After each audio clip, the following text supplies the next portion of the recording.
Hi, I'm Jamie Veronic, Managing Partner at See Me Rolling. As we enter into our third year in business, we have taken some time to understand pitfalls companies and agencies face when planning their 2025 media strategies. My experience in placing media and planning for next year leads to one clear conclusion. The main hurdle leading into next year is rate increases. During many planning sessions with my media reps, I often hear the phrase, our standard rate increase of 3%. The word standard means it's expected.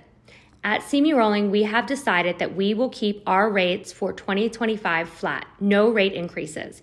Our operating costs, like everyone else's, continues to rise, but we feel it's in our clients' best interest to keep rates intact and do our part to help keep them active during these tough economic times.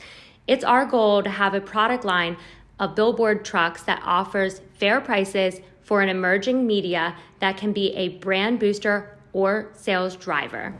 We want to wish you a strong end to 2024 and a profitable 2025.